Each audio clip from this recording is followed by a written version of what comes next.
Oh yeah, hope you did something fun today. I was quite lost on what to draw for this video since all of the current things on my list are big pieces, and due to my last video being a week late, I did not have enough time to tackle a big art and a video, which left me with the choice of doing a random illustration for Bomobako, Aren or Zonren, since all of them need an art piece done before art fight starts to keep my brain happy. I just finished 2 collab pieces for Aren, so I wasn't feeling him, and I planned to do a full body pixel art for Zonren, which I just had a video on. Thus boom it was. So let's see what I drew with him. Any of you have OCs that you struggle to come up with drawing ideas for? If yes, let me know who's your troublemakers in the comments, and the reasons why they cause you so much trouble if you have that figured out. Mine are Dajita, Zonren, and Boom, all kiddos that rank in the lower half of my favoritism ranking. It's a big part of why they have so little art even though they aren't exactly new OCs. My newest one, Y, has the same amount of art as Zonren, who's around the middle timeline wise. This is my oldest kiddo, and well, Boom is fairly recent admittedly. So what's my issue with them? Well, the simplest way I can put it is lack of development, or maybe the better way to say this would be lack of a characteristic that would hook me up on them. There's nothing that would drive me crazy in a good way with them, like I have with my favorite and spoiled kiddos. Takara sort of should be on this list too. However, in Pokemon she was my main until I became a mod and Sindri had to be my main by default, and that meant for events I used her a lot. Thus I didn't need to worry about ideas for drawing her, the group was throwing them at me all the time. Same was kind of the case for Dajeta. She was my first D&D character for my very first D&D campaign, so fellow players drew art of the party and I did too to feel included and have excuses to talk and all. The campaign was constantly throwing motivation my way. I drew her a lot, though usually with little substance, and maybe that burned me out on her. These gals were also my very first 2 characters, so back then they had no competition, so all the idea thinking time was their time. And let's be real, my standards for art were lower too. I didn't care if I drew 10 headshots in a row. I very much care about that now. And I didn't exactly make thought out characters. They were just random spur of the moment idea on the page, and a lot of rolling with the punches. Plus trying to appease others, making something others would have fun interacting and playing with rather than I.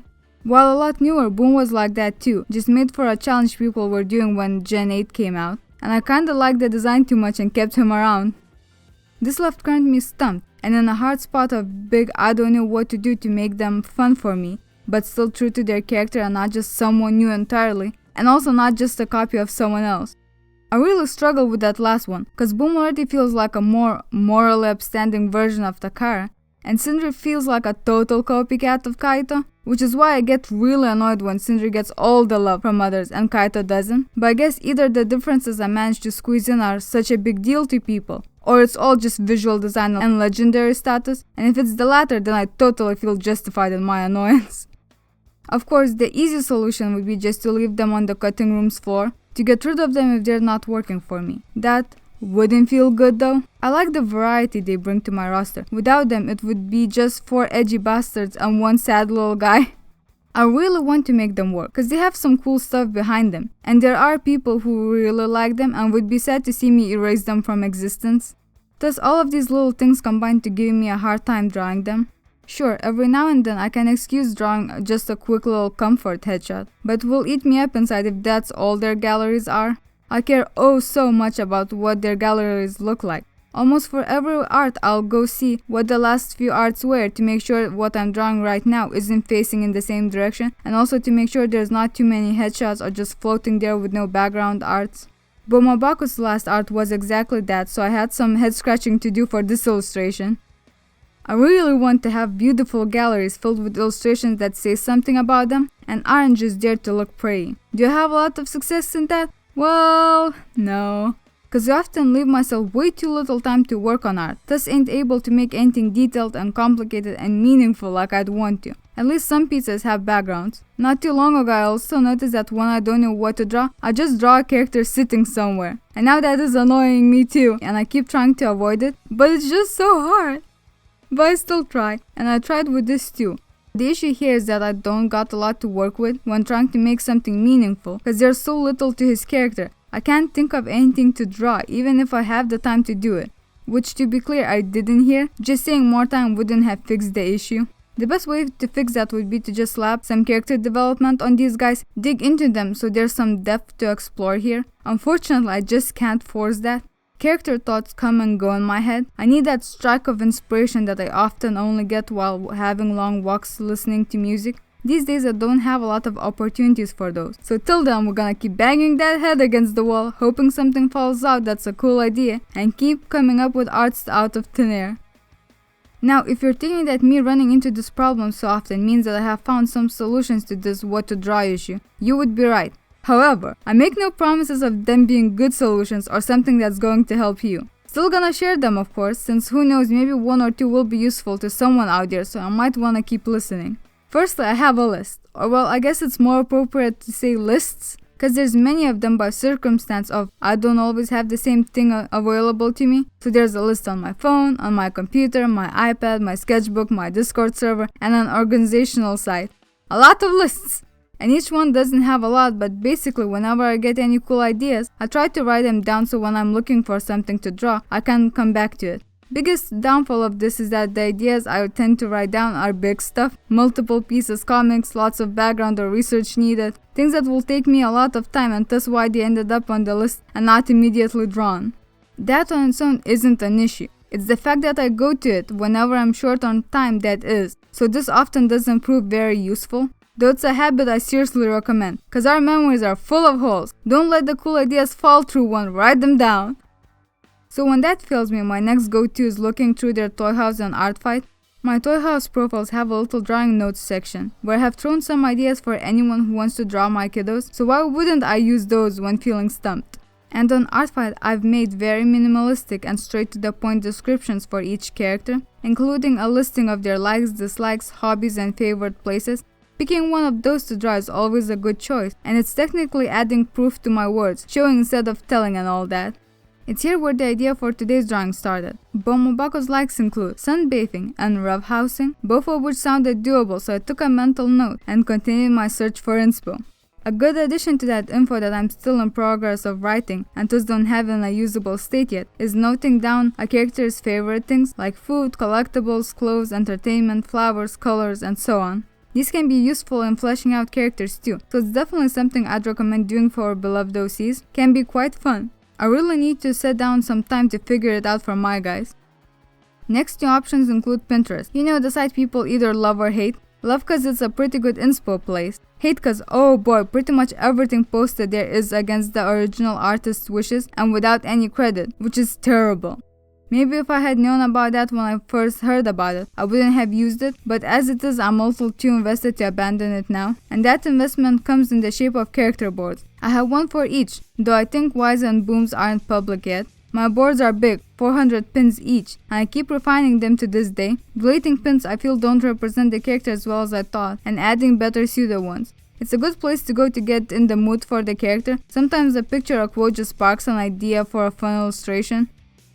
If that fails, I have a huge, we're talking over 1,000 pins, board of pose references. The majority is photographs of people. Some are other artists' pose sketches. And this is where I go surfing for inspiration the most often. When head is empty, I want to draw but no itches or ideas on what to draw. Small issue is that a lot of those pins are just people sitting places, and this is definitely what has contributed to me defaulting to that so often. Sometimes I see a photo and go, yes, that's perfect, and pull it up to reference for the art. Sometimes I see something that tickles my head and gives me an idea and I go off searching for poses better fitting this idea, or just go straight to scribbling something out, which one usually depends on my energy levels. For this drawing, I saw a picture that worked pretty well with my sunbathing idea and ran with that. The thing that has been bothering me about Bomobako's gallery is that a lot of his arts are alone, which is misleading for his character. He's probably the most extroverted one I have. He needs to be amongst people. He's a super clumsy social butterfly, and the fact his gallery doesn't reflect that bugs me to no end. So I've been trying to only draw him with other kiddos. Would be easier if he ever got the chance to meet other people's OCs, but since he never got many opportunities to make friends, I'm drawing him with his family a lot. And here I went with his twin brother Chica, because I love him. I love him more than Boom at this point, much to my great shame, since Chica is just a side character to Boom, and I'm fearing that he might take Boom's place at some point. He's fun because he's a mean antisocial introvert that's really talented in combat, and he's very smart to boot. Basically the family's prodigy, and would be an excellent leader / family head if he cared for the title even a little bit, which he doesn't at all. He just wants to mess around and draw, and I love him lots for it. Back on the pose board thing. A good substitute for that are live drawing sites, since they have a lot of photos of people in different positions, or people who have built whole socials and sites around providing references. Adorka stock is the one that comes to mind first, but I know there's more people like that. They got a lot of good stuff just like my board does, and I have surfed through their galleries before looking for inspo too, so worth checking out if you're stumped. Adorka stock also does a drawing challenge called Draw Everything June. I did it 1 year, it's fun. Check it out if you wanna get in some good arting practice in about a month's time. Speaking of challenges, another option I got up my sleeve is going through prompt lists. My go-to is the old Pokemono 30-day event ones, Poketober and Pokematsuri. Even though I have drawn almost all of the prompts, I did them with Akara and Tyrant, so nothing is stopping me from reusing them for different OCs, and that bit of randomness can kickstart my brain quite well. There's plenty of challenge prompt lists out there, from Inktober and lists derived from it, to team design challenges like Smoggust and Mermaid. Definitely not hard to find a list, pick a random number and draw something inspired by the word.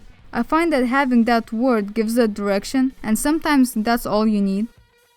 As a last note to this list, if all of these fail me, I go begging my friends for suggestions, see a character I wanna draw and see if they can come up with some ideas. 2 heads are better than 1 and the more the merrier and all that.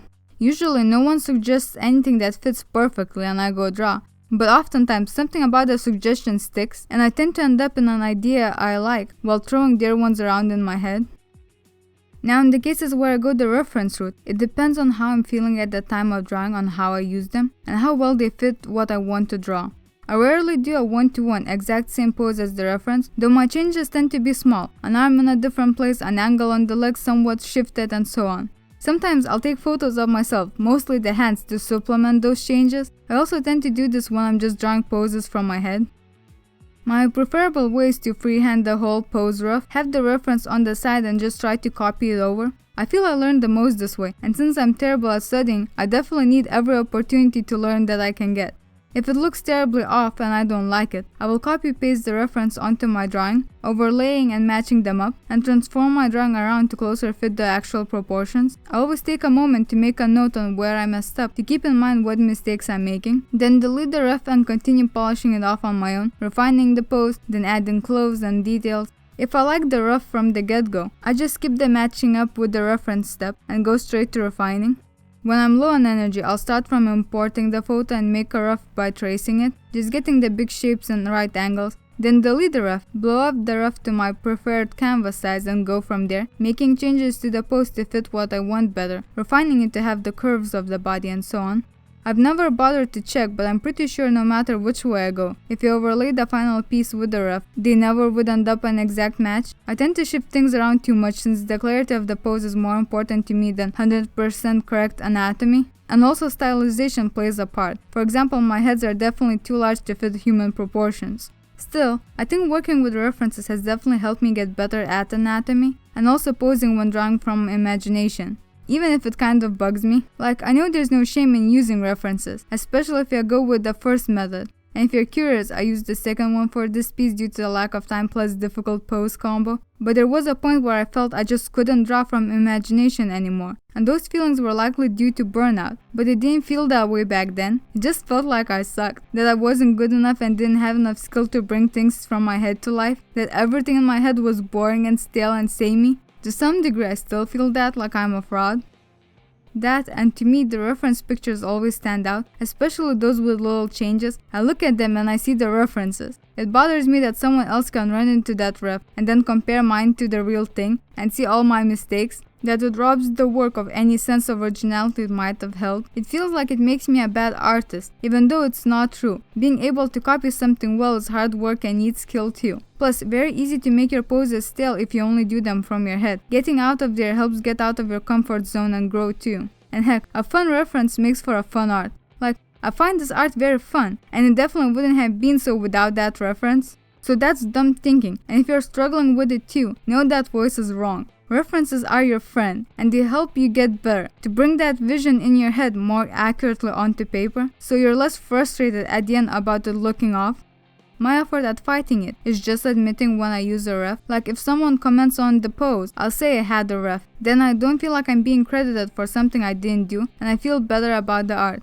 And I think people being open about this helps others to not feel this big shame that comes from art purists or whatever. So nothing wrong with references. They are too like anything else, and how much mileage you get is fully dependent on your goals and thus your use.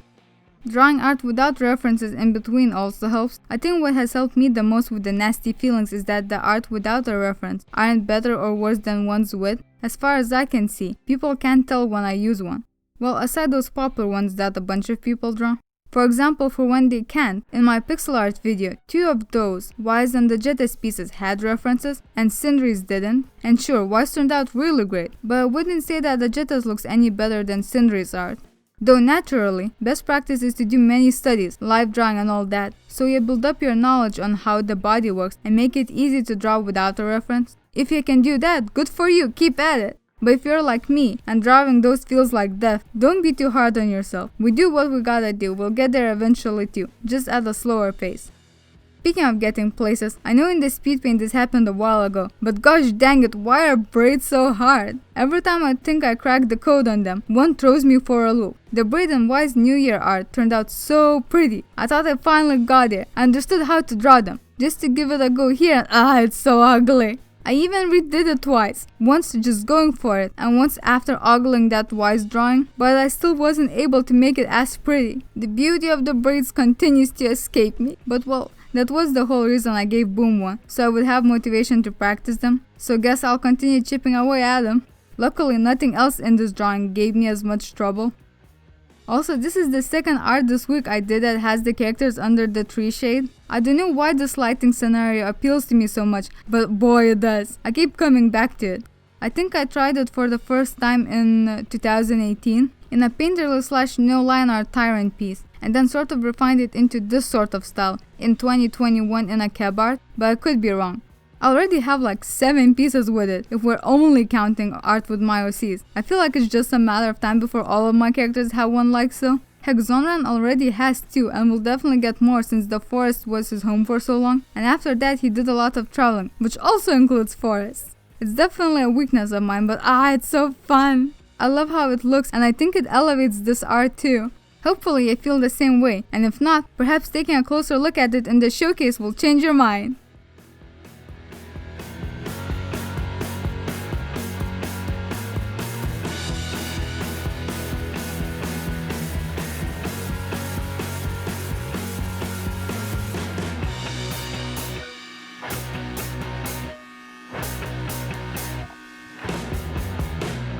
So what do you think? Do you agree it's pretty yet?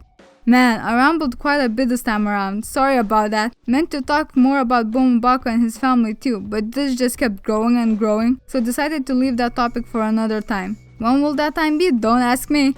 We're approaching July, and from then till the end of the year my art schedule tends to become packed with Art Fight and Riptober, lots of birthday arts, Secret Santas and so on. Perhaps I can squeeze in another video about him in September. But that will be it for today. So thanks for watching, you done be fun, bye bye!